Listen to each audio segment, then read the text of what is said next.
Air Force One, l'hélicoptère Marine One, la voiture Cadillac One et la Maison Blanche.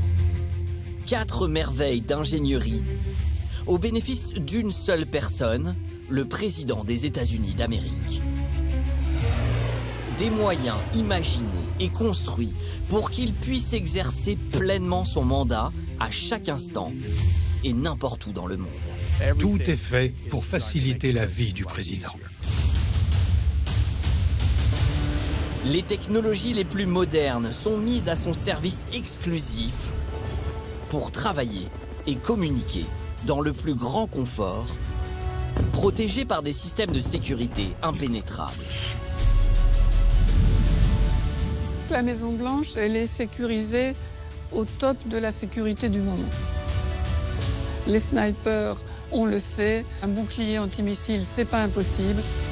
L'essentiel est dissimulé sous la terre. On dit qu'il y aurait des tunnels sous la Maison Blanche. Eh bien, c'est vrai.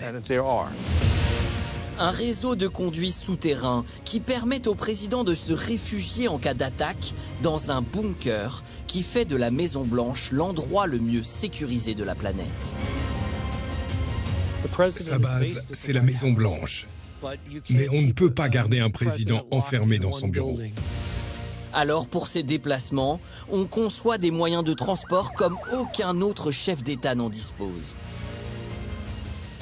Tous les véhicules du président, la limousine, l'hélicoptère, l'avion, sont en fait des bureaux ovales mobiles.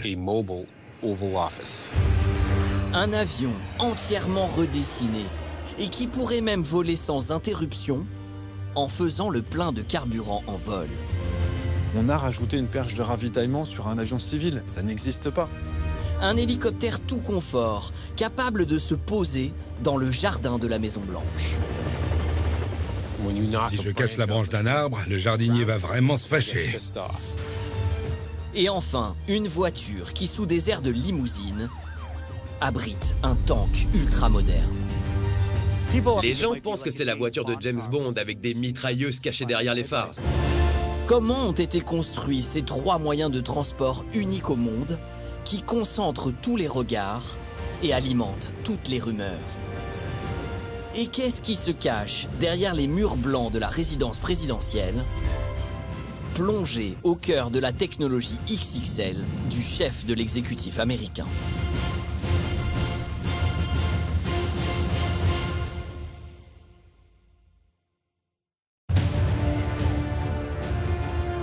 Quand le président des États-Unis voyage, il n'emprunte pas n'importe quel avion. Il embarque dans un appareil entièrement conçu pour lui. Air Force One, l'avion le plus célèbre du monde. Air Force One est une marque à part entière. Il existe des jouets, des t-shirts. Tout le monde le connaît. Un géant du ciel à nul autre pareil. Il y a ces couleurs à l'extérieur, blanc-bleu, qu'on reconnaît de très loin.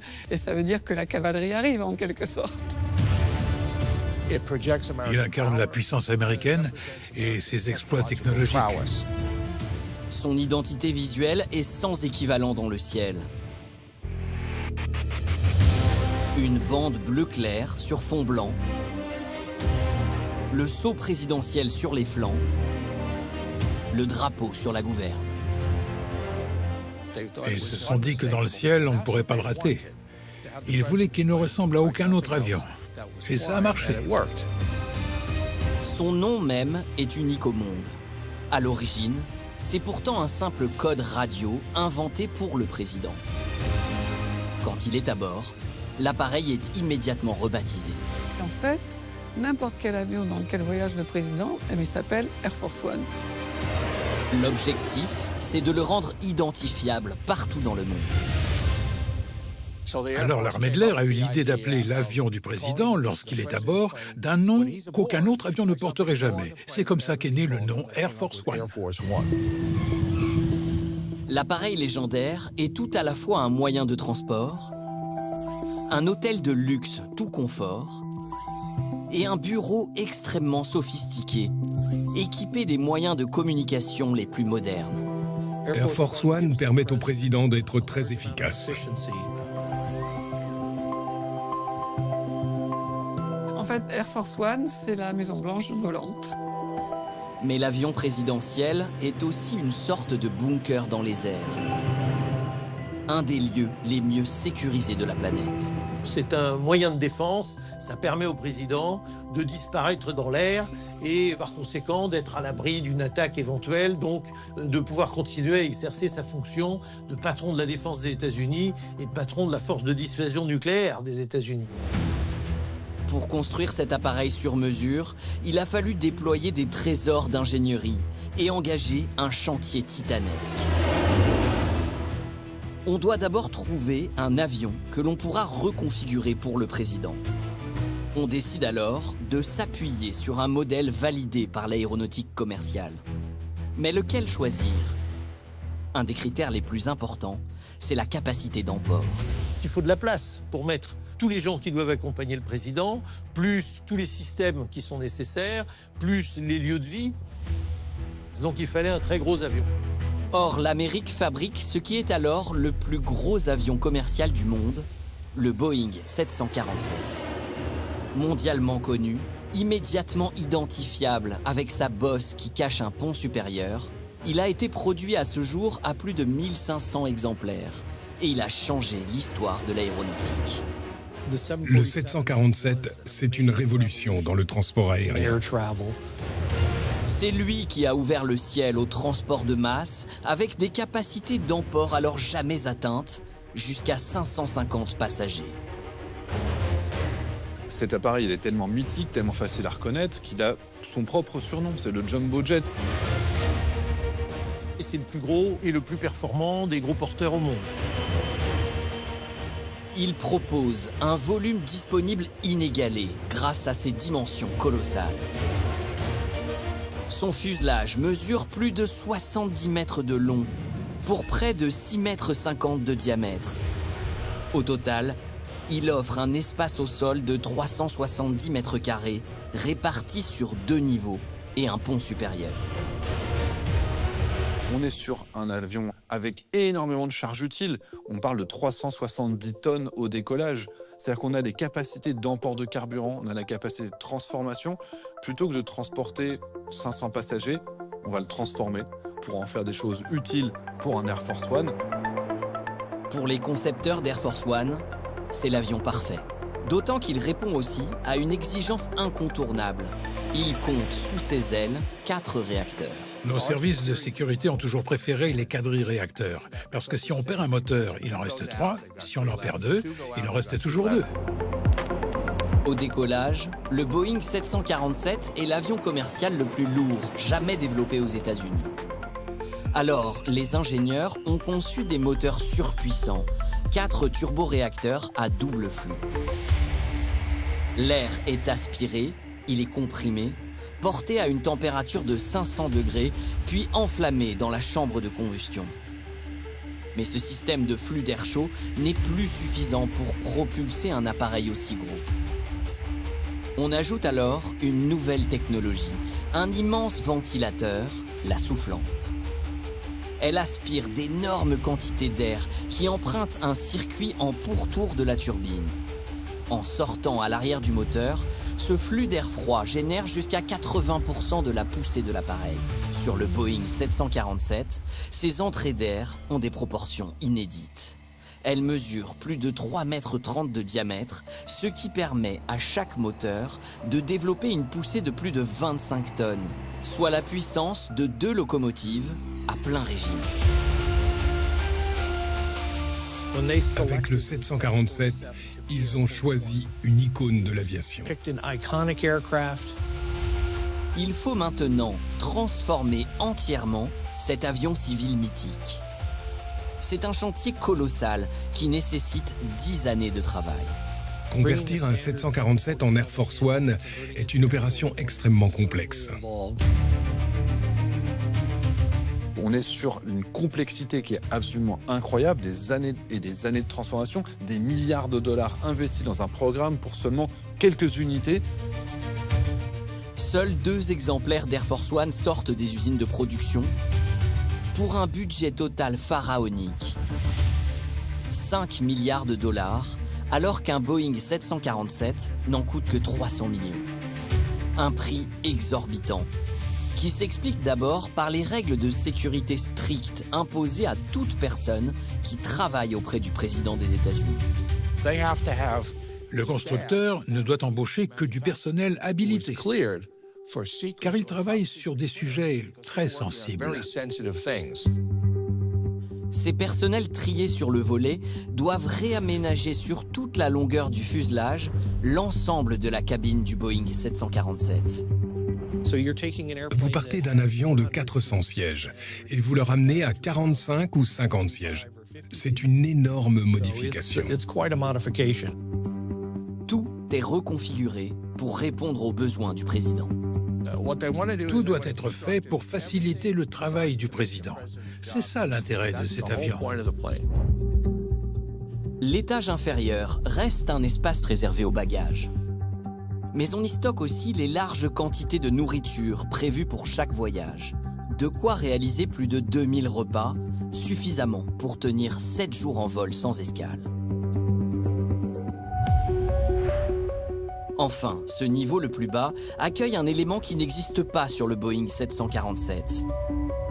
Sous le sceau présidentiel, on perce le fuselage pour y placer une trappe. Lorsqu'elle s'ouvre, elle dévoile un escalier repliable qui se déploie jusqu'à quelques centimètres du sol et permet au président et ses invités d'accéder à l'avion directement depuis le tarmac. La trappe avant permet à l'avion d'opérer sur des terrains qui ne disposent pas d'équipement de manutention au sol. Il faut qu'en cas de besoin, l'avion puisse se poser, par exemple, dans plein désert de Mojave, sur un lac salé, si c'est une urgence nécessaire et stratégique. Au-dessus de cet étage de service se trouve le niveau principal d'Air Force One, celui du président, de son équipe et de ses invités. Avec, tout à l'avant, dans le nez de l'appareil, sous le cockpit, la suite présidentielle. Ça ressemble à une suite d'un hôtel de luxe dans les airs. C'est très spacieux. Il y a 2 canapés, dont l'un est toujours déplié. Il y a aussi une salle d'eau, un bureau et même un bloc opératoire. C'est une sorte de service d'urgence dans les airs, et je ne parle pas d'un peu d'aspirine ou d'un bandage. Ici, on peut pratiquer des interventions chirurgicales lourdes sur le président en cas d'attentat. Il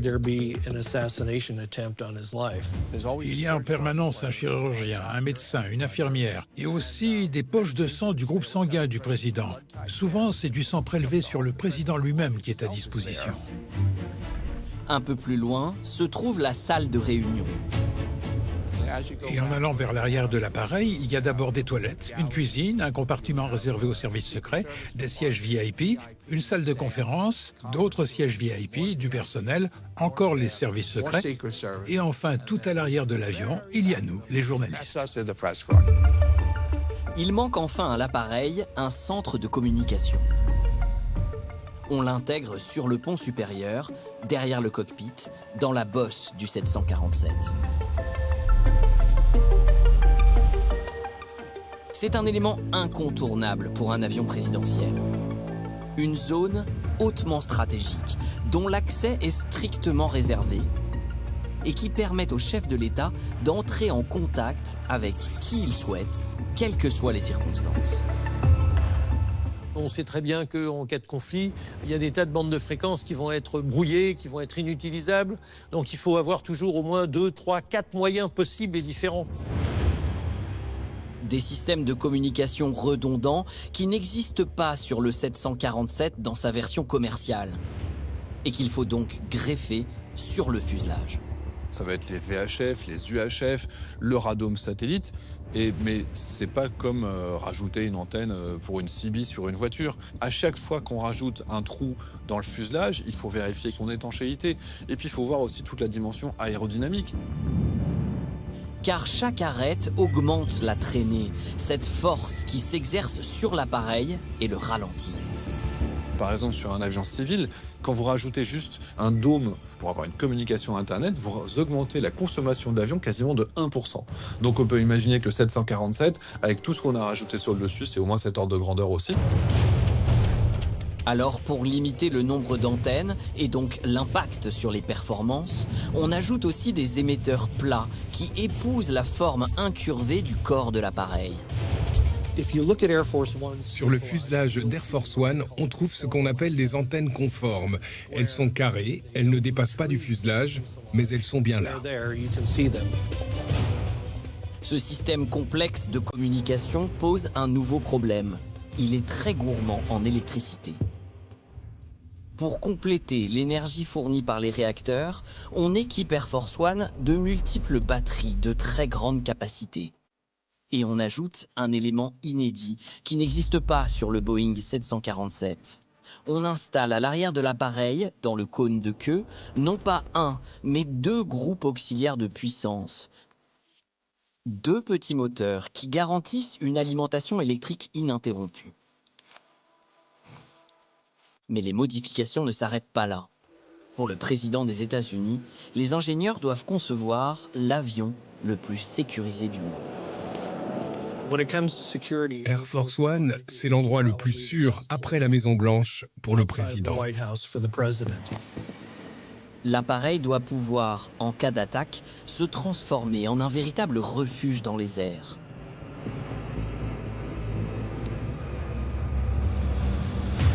Dans l'histoire des États-Unis, c'est arrivé une seule fois. C'était le 11 septembre 2001. Ce jour-là, le président Bush rencontre des écoliers en Floride. Air Force One l'attend sur le tarmac d'un aéroport, à seulement quelques kilomètres. Quand 2 avions de ligne heurtent les tours du World Trade Center à New York, les membres du Secret Service agissent par réflexe. Dès qu'ils ont vu qu'il y avait une situation de crise incompréhensible, on a pris le président à toute vitesse, on l'a mis dans son 747 Air Force One et on l'a fait partir. La mission, c'est de décoller avec le président à bord. L'idée était que pour protéger le président, il fallait qu'il soit dans Air Force One, parce qu'on ne savait pas où aurait lieu la prochaine attaque. Le ciel offre un abri.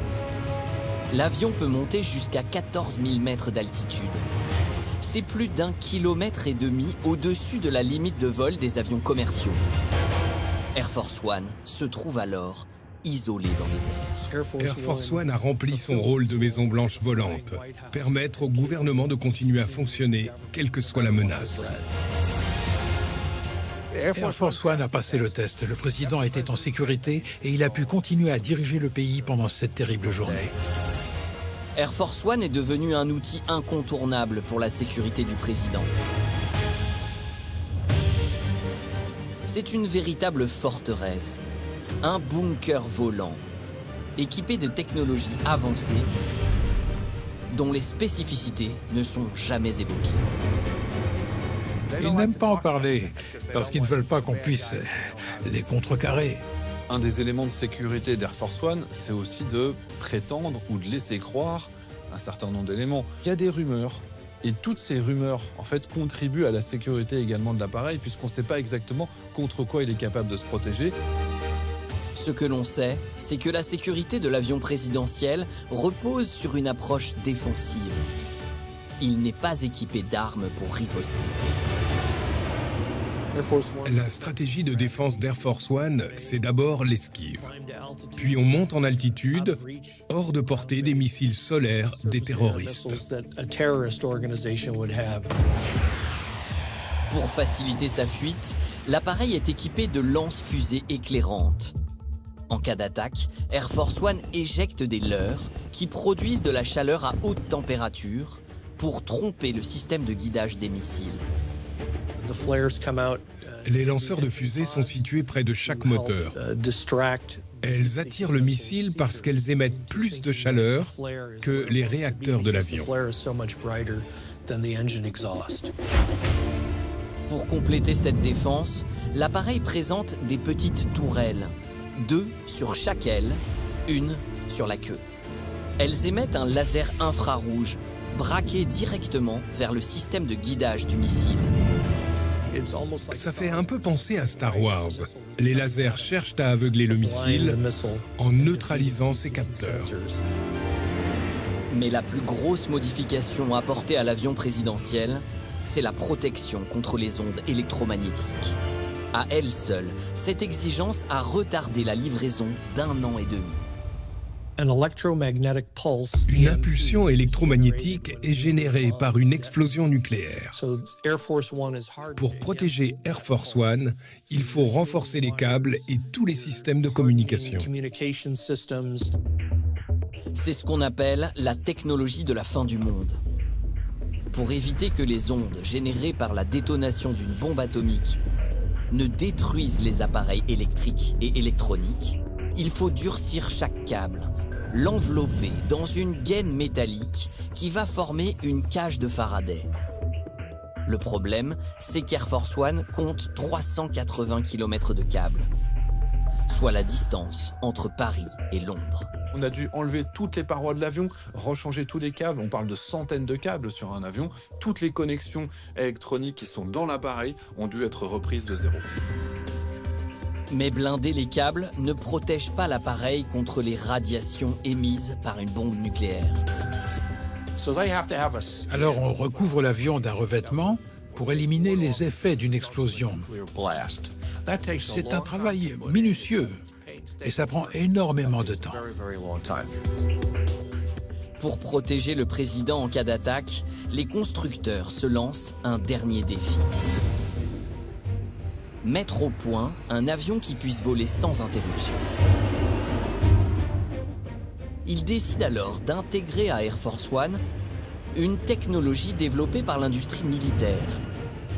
Un système encore jamais utilisé par l'aéronautique civile, le ravitaillement en vol.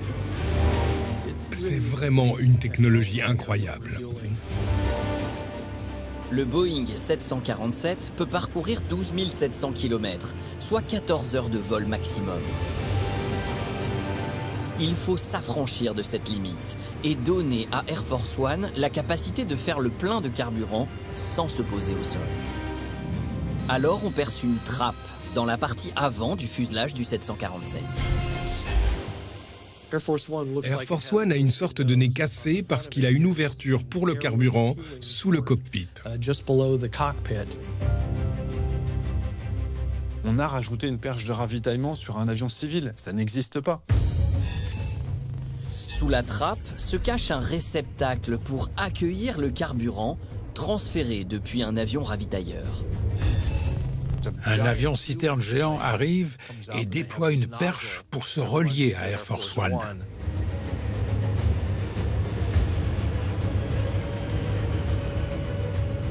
C'est vraiment une station-service volante qui va se poser devant nous.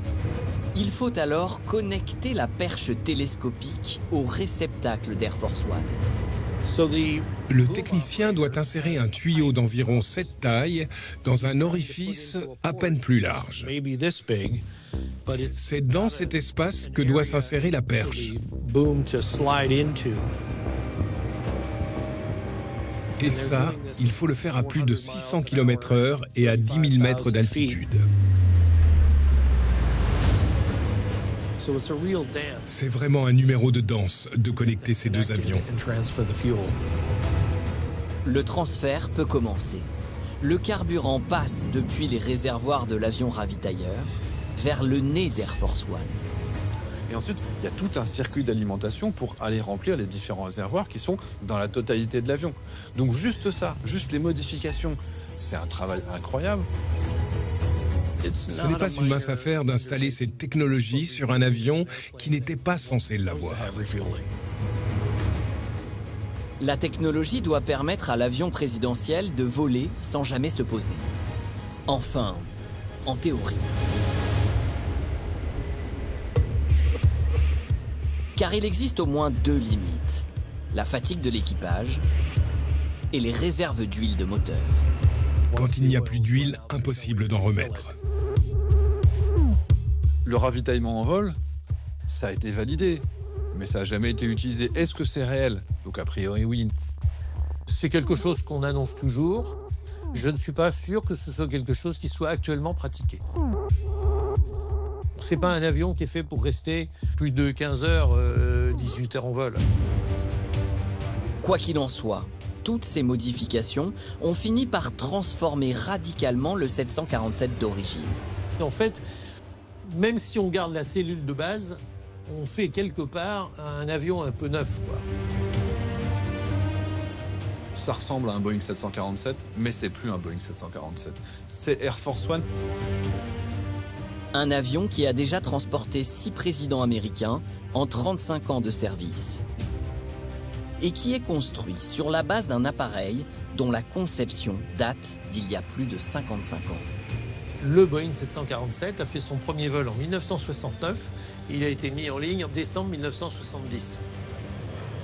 Air Force One d'aujourd'hui, c'est un avion ancien qui correspond à la mission qui lui a été confiée en 1990 et qui maintenant a besoin sérieusement d'être remplacé. Un programme de renouvellement a été annoncé il y a déjà plus de 5 ans. Un chantier herculéen. Il faudra encore 4 ou 5 années de travail avant qu'un nouvel Air Force One voie le jour. Mais l'avion présidentiel ne vole pas 12 heures par jour comme un appareil commercial. Il ne vieillit donc pas aussi vite. Pour un 747, c'est un adolescent. Il n'est plus un enfant, mais il n'est pas encore un adulte. Et certainement pas une personne âgée. Alors Air Force One va continuer encore quelques années à transporter autour du monde le président des États-Unis d'Amérique.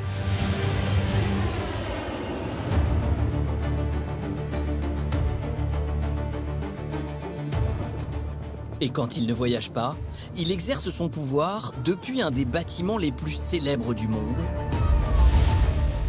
la Maison-Blanche. La Maison-Blanche, c'est quand même, je crois, un des lieux les plus mythiques, un des lieux qui fait le plus fantasmer au monde. Des centaines de personnes se pressent chaque jour devant ces grilles pour s'approcher de ce symbole de la puissance des États-Unis. Manifestations, chants, danses, photos souvenirs, le tout à quelques mètres seulement du bureau du chef de l'exécutif américain et sous les fenêtres de la résidence de la famille présidentielle. Pourtant, derrière ces hautes grilles noires, le Palais Blanc est un des lieux les mieux protégés d'Amérique. Qualifier la Maison-Blanche de simple maison, c'est un abus de langage. En fait, c'est une véritable forteresse, avec tous les protocoles de sécurité imaginables.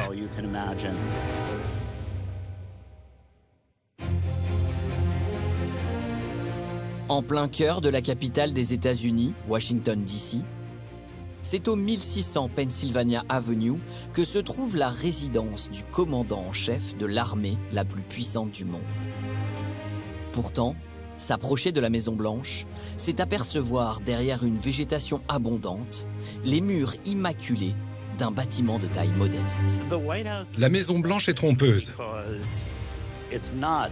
D'extérieur, elle ne semble pas très grande. Et pourtant, elle est plus spacieuse qu'il n'y paraît. Une large partie est invisible, cachée par le paysage ou construite en souterrain. Mais malgré ses 5100 mètres carrés, la Maison-Blanche est 2 fois plus petite que son équivalent français, le Palais de l'Élysée. C'est vrai que ça n'a pas l'air gigantesque. Enfin, c'est pas du tout Versailles, il n'y a pas des proportions écrasantes. Néanmoins, quand même, c'est pas tout petit. Elle compte 132 pièces, 35 salles d'eau, 16 chambres, 3 cuisines. Le tout réparti sur 3 grands ensembles. Il y a l'aile ouest, qui est l'aile du pouvoir, et puis il y a l'aile est, qui est l'aile de la première dame. Les ailes sont reliées au bâtiment principal par des colonnades qui font de la Maison-Blanche un ensemble cohérent, avec, au centre, les appartements de la famille présidentielle. Le président peut aller de sa chambre à coucher, au 2e étage de la maison, jusqu'au bureau ovale en pyjama s'il le souhaite. Dans l'aile ouest, attenant au bureau du président, on trouve les bureaux de ses principaux collaborateurs, sur 3 étages. Le corps central est le bâtiment le plus ancien. Il est composé de 4 niveaux, plus 2 sous-sols. Les appartements privés de la famille présidentielle sont situés en haut. Les niveaux inférieurs accueillent salons et salles de réception. L'aile est propose 2 étages de bureaux. Enfin, les colonnades offrent aussi un espace aménagé. Dans le corridor est, on installe une salle de cinéma. Et dans le corridor ouest, une piscine intérieure qui a été recouverte plus tard pour devenir la salle de presse. L'ensemble est situé sur un espace de 7 hectares. C'est l'équivalent de 10 terrains de football qu'il faut surveiller 24 heures sur 24. La sécurité à la Maison-Blanche, elle est colossale, elle est omniprésente. C'est une préoccupation permanente. Il n'y a pas un centimètre qui ne soit sous surveillance, sur tout le terrain. C'est un des sites les plus fortifiés du monde. Le périmètre est entièrement fermé par une grille d'acier de 4 mètres de haut, surmontée de caméras infrarouges et surveillée par des gardes armés. Les pelouses sont truffées de capteurs de pression. Des snipers sont placés sur le toit et les fenêtres sont équipées de verres pare-balles. La résidence disposerait de son propre bouclier antimissile et des batteries de missiles sol-air seraient placées sur le toit des bâtiments adjacents. Ce qu'on sait des mesures de sécurité n'est qu'une infime partie de ce qui est réellement mis en place. La première des sécurités, c'est le secret. Et à la Maison-Blanche, les lieux les plus mystérieux sont dissimulés, sous terre. On dit qu'il y aurait des tunnels sous la Maison-Blanche. Eh bien, c'est vrai. Le plus long est aussi le plus ancien. Il mesure 232 mètres et date d'avant la Deuxième Guerre mondiale. Il part de l'angle nord-est de la résidence, selon un tracé en zigzag qui augmente sa résistance aux impacts directs de bombes. Il passe sous le jardin, sous la rue et gagne le bâtiment du Trésor. C'est là que le président doit trouver refuge en cas d'attaque aérienne. Car l'immeuble des services fiscaux et monétaires du gouvernement présente un avantage précieux. À la différence de la Maison-Blanche, il possède de solides fondations. Ce sont des murs de granit. Alors autant dire qu'ils sont quasiment incassables. Alors on transforme une des chambres fortes souterraines de l'aile nord de l'édifice en un abri de dernier recours. Un appartement de 100 mètres carrés avec une chambre tapissée pourvue d'un large fauteuil en cuir. Mais pour assurer la sécurité du président, les ingénieurs ont un autre plan. Dans le plus grand secret, ils retirent 4000 mètres cubes de terre sous l'angle nord-est de la résidence principale pour y installer un bunker anti-aérien. 150 mètres carrés divisés en 2 pièces, protégés par des murs et un plafond en béton armé de plus de 2 mètres d'épaisseur. Et pour dissimuler ces travaux, ils construisent au-dessus une excroissance nouvelle à la résidence du président. C'est l'origine de l'aile est de la Maison-Blanche. Mais avec l'invention de la bombe atomique, cet abri n'est plus suffisant. Il faut creuser plus profond. Il y avait déjà un espace creux sous l'aile est. Alors ça semblait logique de le réutiliser et de l'agrandir. À l'abri des regards, nuit et jour, des ouvriers versent 2300 mètres cubes de béton et déposent 1000 tonnes d'acier à plus de 10 mètres sous terre. En seulement 3 mois, ils transforment l'abri anti-aérien en un abri anti-atomique. Il est encore très difficile d'obtenir des informations détaillées sur ce site. J'ai demandé les plans, mais ils ont refusé de me les montrer. Car aujourd'hui, près de 80 ans plus tard, cet abri anti-atomique est toujours en activité. Modernisé, transformé il est devenu le centre opérationnel d'urgence présidentielle, le PIOC, un bunker ultra sécurisé. Pour s'y rendre, il existe un dernier tunnel dont personne n'avait jamais entendu parler. C'est une information que j'ai révélée. Il y a un tunnel qui part du bureau ovale. Le bureau ovale, c'est le bureau le plus célèbre du monde. Une pièce de 11 mètres de long pour 9 de large qui doit son nom à sa forme elliptique. 76 mètres carrés que chaque président décore à son goût autour du Resolute Desk, sa table de travail construite à partir du bois d'un navire britannique. Dans cet espace, symbole du pouvoir du chef de l'exécutif, les constructeurs ont dissimulé une véritable issue de secours. Dans un mur, il y a un petit panneau, un peu comme dans une maison hantée. Vous appuyez dessus, le panneau s'ouvre et le président entre dans un petit ascenseur. Il débouche dans un couloir de 46 mètres de long, creusé sous la pelouse, qui lui permet, sans mettre un seul pied en surface, de traverser toute la résidence pour se réfugier dans le bunker dissimulé sous l'aile est. C'est cette zone qui connaît les dernières évolutions de la Maison-Blanche. Le président Trump construit une immense salle de bal. Il estime que la Maison-Blanche n'est pas assez grandiose. Jusqu'à présent, les réceptions se déroulaient dans la East Room, la plus grande pièce de la résidence. Mais ces 275 mètres carrés ne suffisent pas à Donald Trump. Alors il fait appel à des bulldozers. Ils démolissent toute l'aile est qui était dévolue à la première dame. 1500 mètres carrés de bureaux sur 2 étages. Puis ils détruisent la colonnade qui abritait le cinéma. Et ils prévoient de construire à la place un ensemble gigantesque. Une salle de bal pouvant accueillir jusqu'à près de 1000 invités. Un espace de 8360 mètres carrés, soit 2 fois plus que le bâtiment principal de la résidence. Enfin, il redessine la roseraie de la Maison-Blanche, un jardin qui s'étale sur 700 mètres carrés sous les fenêtres du bureau ovale. Des plates-bandes de roses entouraient une large pelouse. On la recouvre entièrement de dalles de pierre taillées en losanges.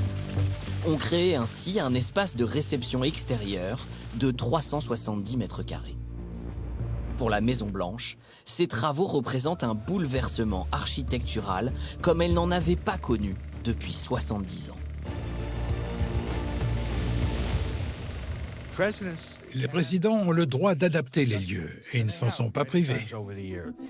En 225 ans d'existence, les présidents successifs ont tellement ajouté, modifié, transformé la Maison-Blanche qu'elle a bien failli s'effondrer. Elle tombait en ruine. C'est fou de le dire, mais on a bien failli perdre la Maison-Blanche. À la fin du XVIIIe siècle, lorsqu'ils décident de construire un palais pour accueillir le président des États-Unis, les bâtisseurs doivent répondre à un cahier des charges très précis.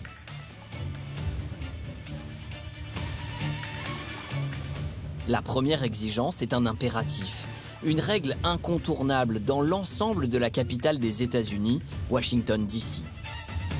Le bâtiment le plus important de la ville, c'est le Capitole, la maison du peuple, où se réunissent les représentants des États et des citoyens. Au sommet de la hiérarchie du pouvoir se trouvent les représentants du peuple rassemblés au Capitole. C'est le fondement de notre démocratie depuis ses origines. Le pouvoir appartient au peuple. Et donc, aucun bâtiment, et c'est encore le cas aujourd'hui, ne peut être plus haut que ce Capitole. Il n'y a pas de gratte-ciel à Washington.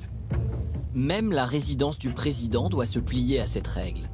Sa position géographique doit la placer plus bas que le siège du Congrès. La Maison-Blanche est construite au bas de la colline et le Capitole tout en haut. Il y a certains présidents qui aimeraient peut-être l'inverse, mais c'est comme ça. Le plan de construction doit répondre à une seconde exigence. La résidence du président doit refléter son pouvoir sans être ostentatoire. il faut trouver l'équilibre parfait. Il fallait un bâtiment confortable pour que les présidents puissent y vivre, mais sans renvoyer l'image d'un palais de noble ou de roi. Sobriété et discrétion, deux contraintes qui font du dessin du palais présidentiel un véritable défi. Il y a eu un concours d'architectes, un appel d'offres, j'ai envie de dire, et un concours donc, pour choisir le dessin, le projet de ce qui ne s'appelait pas encore la Maison-Blanche.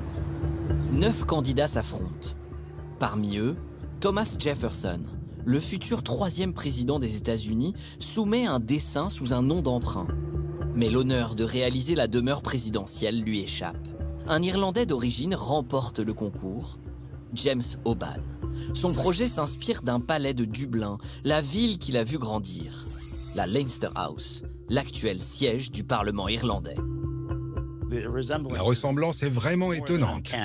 Il y a aussi une petite maison blanche du côté de Brive-la-Gaillarde en France, qui ressemble vraiment très fort à la Maison Blanche, donc l'aspiration européenne, elle est bien claire. Il faudra 8 ans de travail pour édifier la demeure. Les murs sont réalisés par des maçons écossais, la manutention par des esclaves des colonies du sud les plus proches.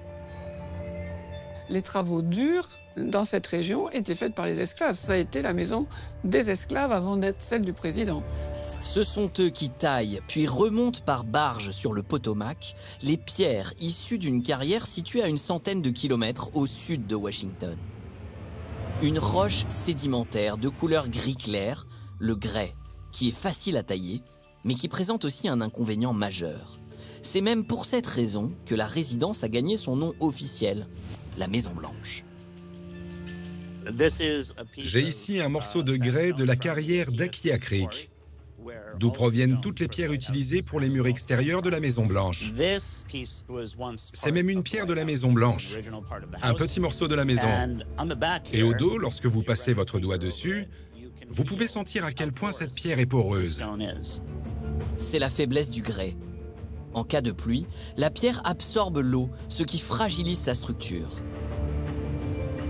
Alors pour protéger la résidence du président, les architectes ont une solution. Ils appliquent sur les murs une épaisse couche de peinture isolante. Un mélange de chaux, de colle de riz, de plomb, auquel on ajoute de la caséine, une protéine issue du lait qui donne à la peinture sa couleur blanche. Ils en badigeonnent plus de 2000 litres, soit l'équivalent de 15 baignoires de peinture qui rendent les murs imperméables et donnent au bâtiment son blanc éclatant. On a dit la maison du peuple, on a dit la maison du président, on a dit le manoir, et finalement c'est devenu la Maison Blanche, et puis c'est devenu le nom officiel. Pour conserver ce blanc immaculé, l'ensemble de l'édifice est nettoyé chaque année et entièrement repeint tous les 5 ans. Mais à l'origine, il y a 225 ans, la surface totale du bâtiment était bien plus petite, car le plan de l'architecte était alors tout simple. Un seul bâtiment rectangulaire, au style néoclassique, de 50 mètres de long pour 26 de large.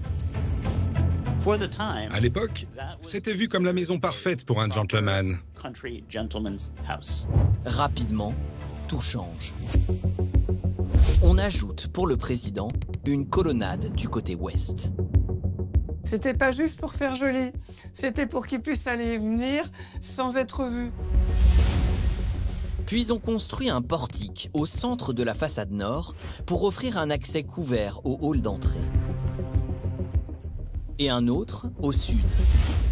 6 colonnes ioniques qui forment une terrasse en demi-cercle de près de 20 mètres de diamètre, desservie par une double volée d'escalier de 4 mètres de hauteur.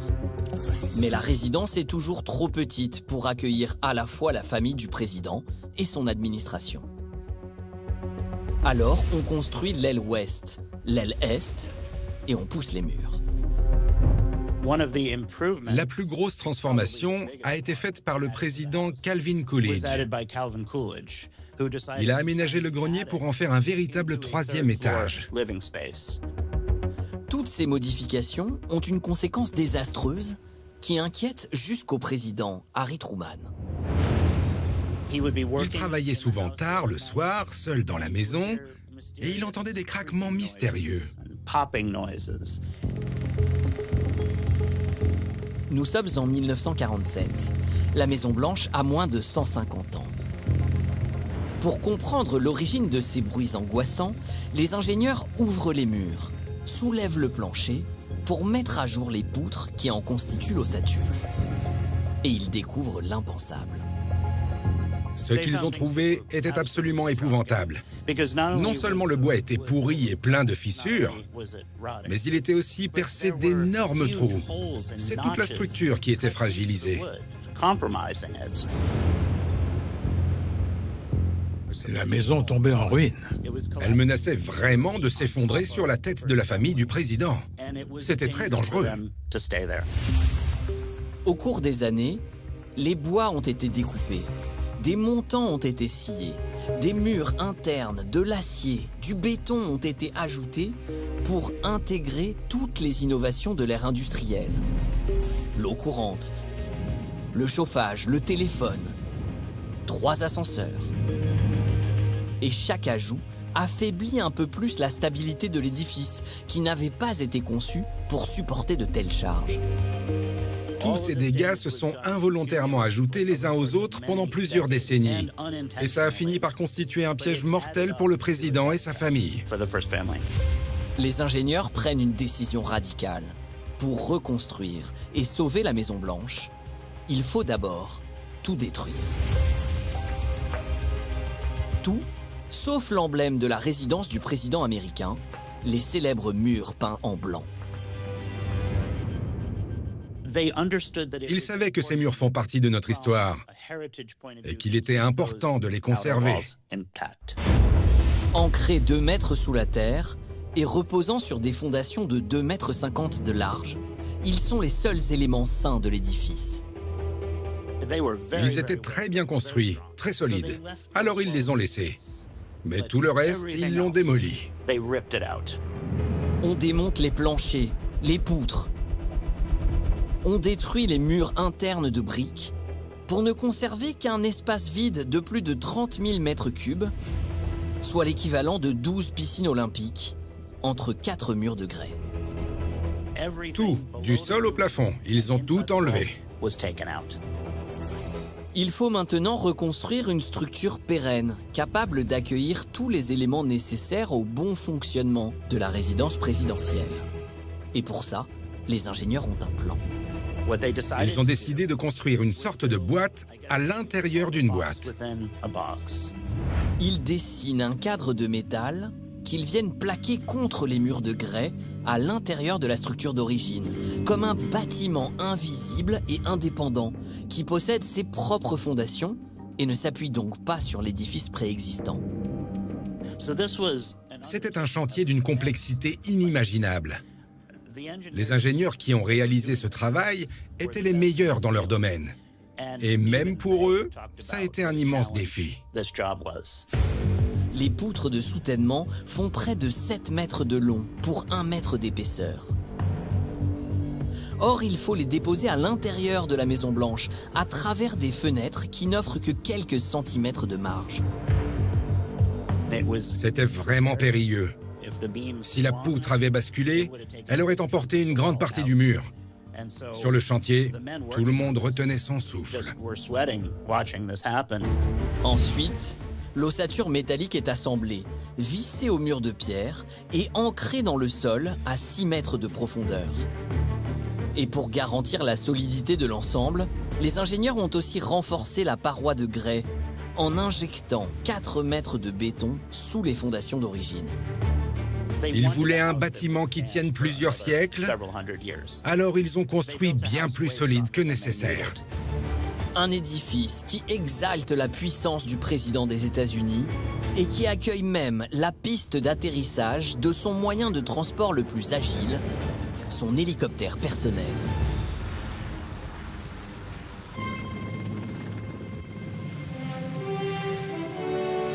C'est une image iconique. Le président sort de la Maison-Blanche et en quelques pas sur la pelouse, il rejoint son hélicoptère. Il s'appelle Marine One, il est opéré par les Marines. C'est vraiment un élément quotidien de la vie à la Maison-Blanche. Marine One, c'est le moyen de transport préféré des services chargés de la sécurité du président pour les déplacements de courte distance. Notamment pour parcourir les 30 km qui séparent la Maison-Blanche de l'aéroport qui héberge Air Force One. C'est le taxi du président, en gros. Aux commandes, une équipe spéciale affectée au service du chef de l'exécutif. La flotte présidentielle possède son propre escadron de marine. Les pilotes de l'hélicoptère, oui, ce sont des très très bons pilotes. Il n'y a pas d'amateurs. Ils sont triés sur le volet et extrêmement expérimentés. Les meilleurs du corps des marines.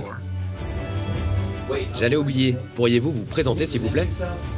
Je m'appelle Ray L'Heureux. Je suis colonel à la retraite des marines. J'ai été le dernier pilote d'hélicoptère du président George W. Bush et le premier pilote du président Obama. Mais avant, j'avais déjà transporté les présidents Bush père et Clinton. J'ai donc piloté pour 4 présidents. Dans l'histoire de l'armée américaine, aucun autre pilote n'a transporté 4 présidents successifs. 8 ans passés aux commandes de l'hélicoptère présidentiel.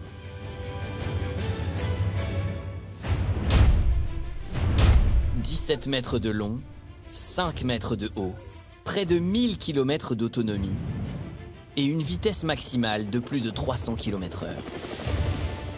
C'est la version transformée d'un appareil emblématique de la marine américaine, le Sikorsky Sea King.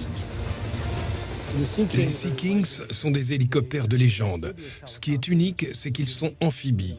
Je ne pense pas qu'il y en ait d'autres actuellement en service.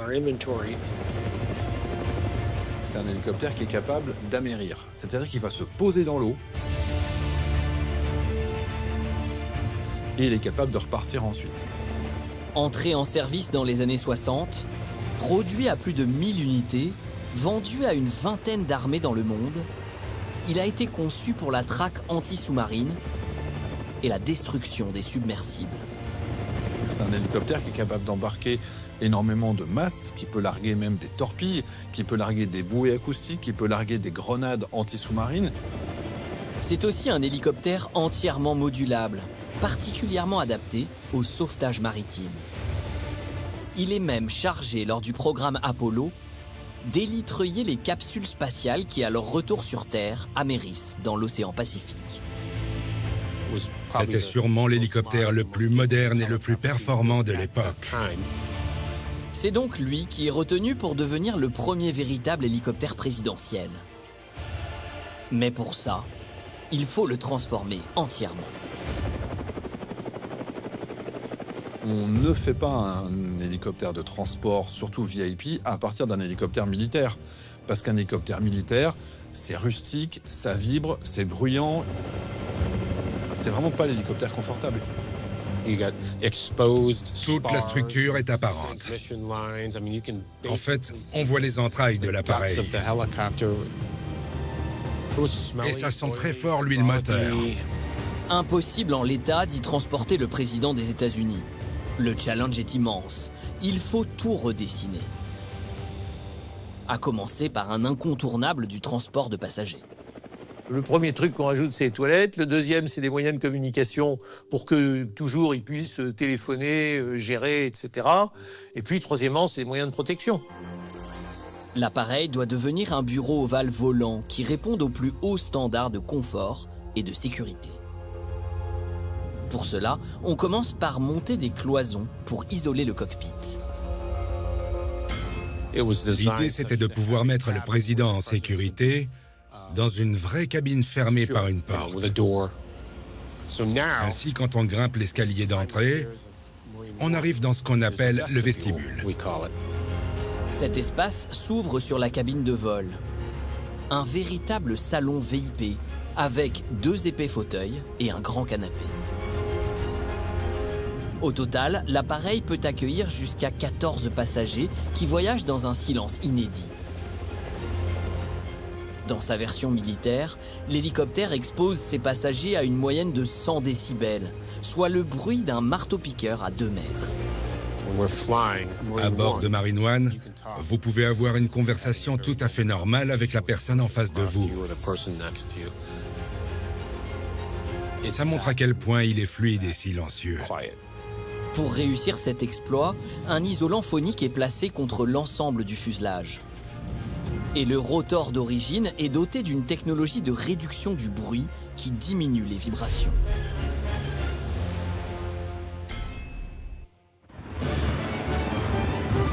On intègre aussi à Marine One la climatisation. Les premiers hélicoptères présidentiels ne l'avaient pas. Alors pour que les passagers ne souffrent pas trop de la chaleur, on avait imaginé une solution rudimentaire.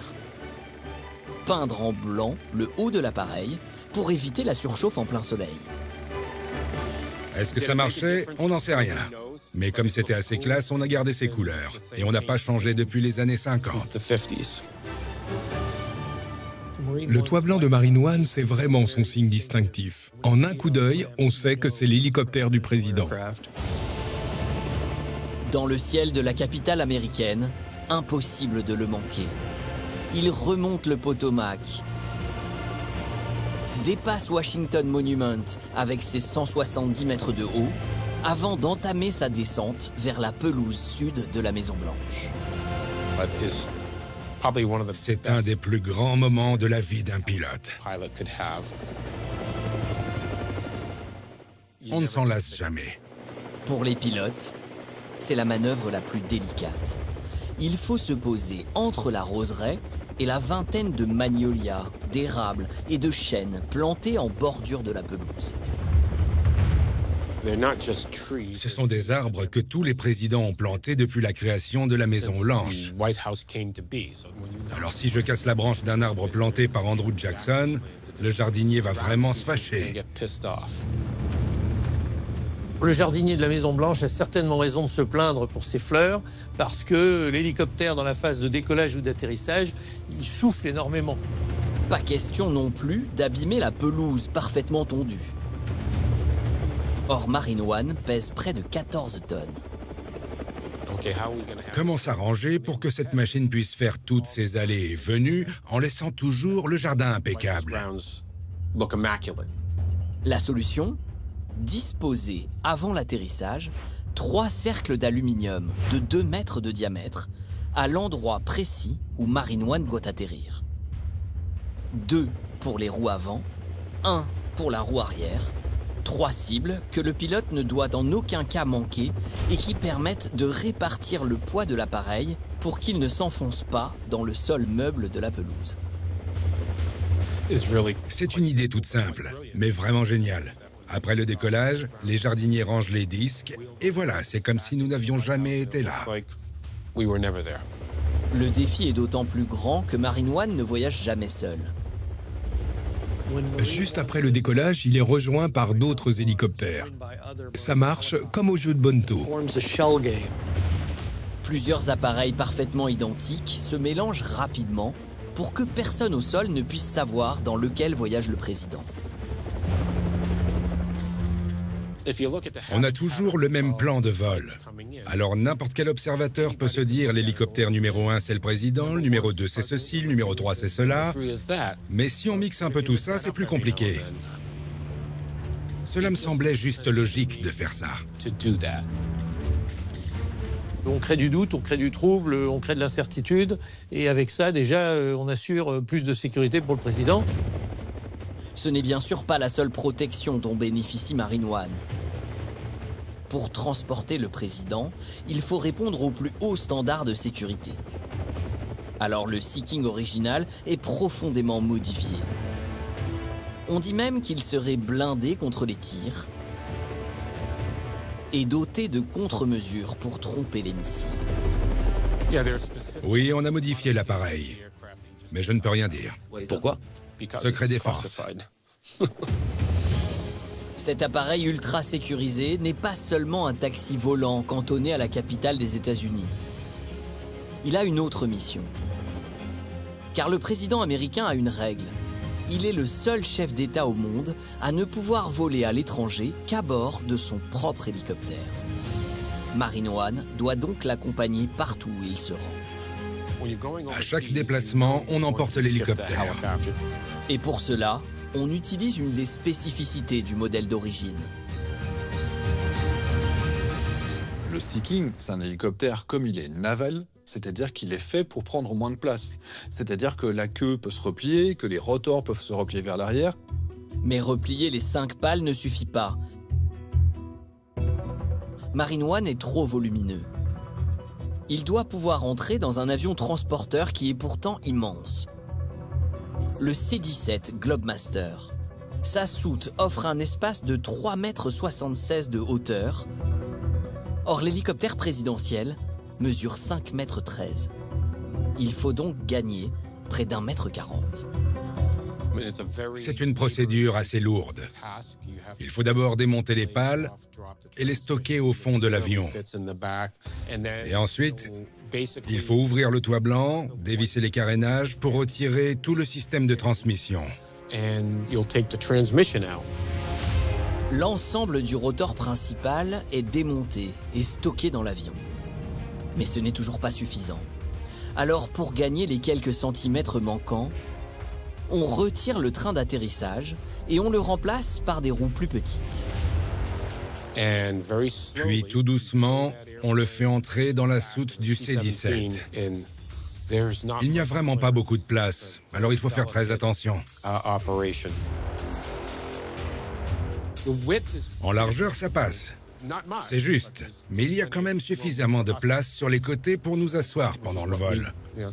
Mais en hauteur, ça se joue vraiment au centimètre près.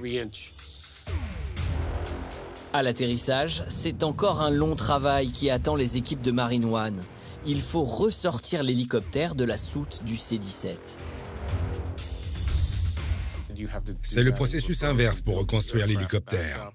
Ensuite, il faut effectuer le temps de pénalité pour s'assurer que tout fonctionne. Un vol réglementaire incontournable, imposé par les services de sécurité.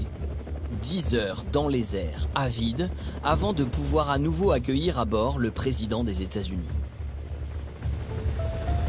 Lors de ses voyages à l'étranger, Marine One ne se déplace pas seule.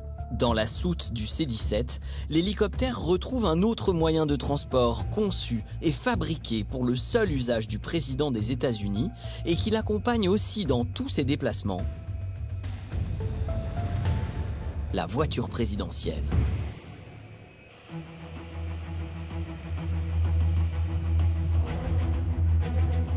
C'est un véhicule unique au monde. Une limousine montée sur un châssis de camion qui pèse plus de 9 tonnes, soit le poids cumulé de 5 voitures familiales. C'est un monstre, enfin, cette voiture elle est monstrueuse. On l'appelle Cadillac One. Elle mesure 5,5 mètres de long, pour 2 mètres de large et presque autant de haut. Des dimensions colossales qui lui ont valu son surnom de Beast, la bête. Vous imaginez pour se garer? C'est comme garer un tank. Pour la construire, il a fallu 1,5 million de dollars et 4 ans de travail. Mais pour le président, posséder sa propre voiture est une nécessité. Aux États-Unis, pour le meilleur ou pour le pire, on se déplace en voiture. Même le président. Parfois, le seul moyen pour lui de se rendre à destination, c'est la voiture. Alors les ingénieurs doivent relever un véritable défi. Concevoir un bureau ovale sur roue. Dans l'histoire des voitures présidentielles, le modèle qui a tout changé, c'est la Lincoln Continental. En 1961, le constructeur Ford vient de mettre sur le marché cette voiture de luxe. Une prestigieuse décapotable 4 portes qui mesure 5,30 mètres de long. C'est ce modèle de série que retiennent les équipes du président, mais elle est trop courte. Il faut pouvoir accueillir 8 personnes à son bord. Alors, on décide de l'allonger. La seule façon de faire, c'est de la couper en 2, puis de souder 2 nouvelles pièces au châssis et de refermer avec un nouveau carénage. On ajoute ainsi plus d'1 mètre de carrosserie. On arrive presque à 6,50 mètres de long, c'est assez fou. Et ça a permis d'offrir plus d'espace dans l'habitacle arrière. On implante aussi des strapontins repliables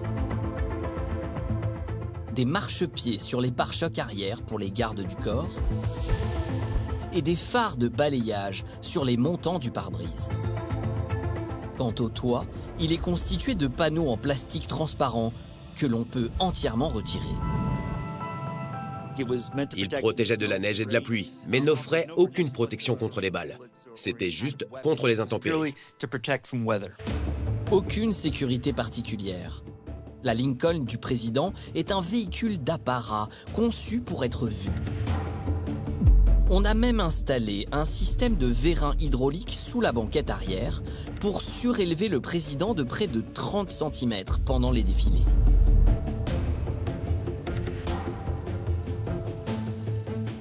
Mais l'assassinat de Kennedy a tout changé.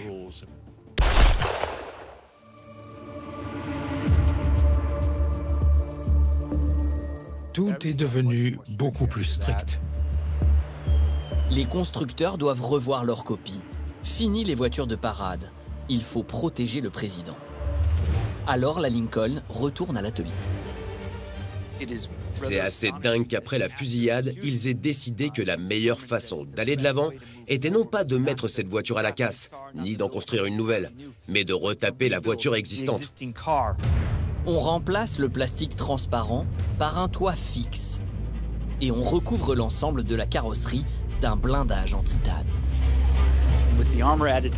Avec toutes ces protections, la voiture pèse 4,5 tonnes. Alors ils installent un moteur plus puissant, parce qu'il faut aussi qu'elle puisse s'échapper rapidement en cas d'urgence. 5 mois seulement après l'assassinat, la Lincoln reprend du service pour 13 années de plus et 4 présidents successifs. Elle a changé l'histoire des voitures présidentielles. Aujourd'hui, Cadillac One n'est pas construite sur la base d'un modèle de série. Elle est entièrement dessinée pour le président et assemblée sur une plateforme de poids lourds dans les usines de General Motors. Mais comme la Lincoln, sous des airs de limousine, les ingénieurs ont construit un tank avec ses vitres blindées, son réservoir renforcé contre les explosions et ses pneus en Kevlar à l'épreuve des balles. La priorité, c'est de protéger et de défendre le président. Dans Cadillac One, le président est complètement isolé. L'habitacle est totalement hermétique et équipé de ses propres réserves d'oxygène pour résister à une attaque chimique.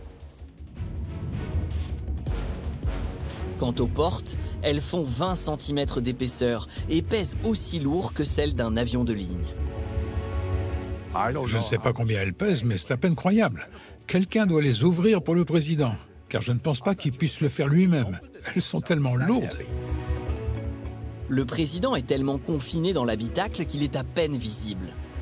Et pour communiquer avec le public à l'extérieur, il doit utiliser un dispositif de micro et de haut-parleurs. Avec ce haut-parleur, il peut s'adresser à la foule. « Bonjour, je passe devant vous, j'aimerais beaucoup pouvoir m'arrêter ». Il peut diffuser des petits messages. The Beast est ainsi la voiture la plus sécurisée du monde. Ils n'aiment pas en parler, et je n'ai pas réussi à percer ce secret, mais il semblerait qu'on reçoive une décharge électrique si on pose la main sur la poignée de la porte pour tenter de l'ouvrir. C'est assez impressionnant. Pour repousser d'éventuels assaillants, elle pourrait aussi diffuser un écran de fumée, dégager des gaz lacrymogènes et même relâcher une nappe d'huile dans son sillage. Les gens pensent que c'est la voiture de James Bond avec des mitrailleuses cachées derrière les phares. Mais non, ce n'est pas vrai. Elle n'a que des moyens de défense.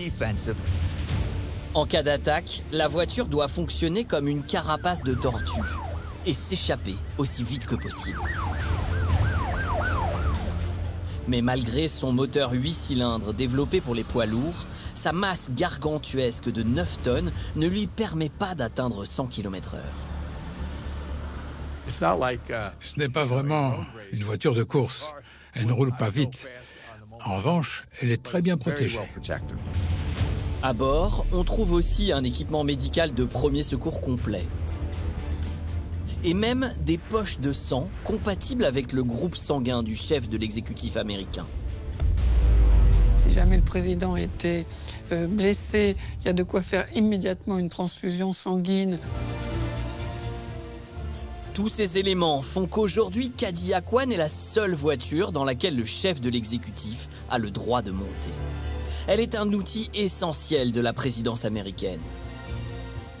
Tout comme son avion, son hélicoptère ou la Maison-Blanche.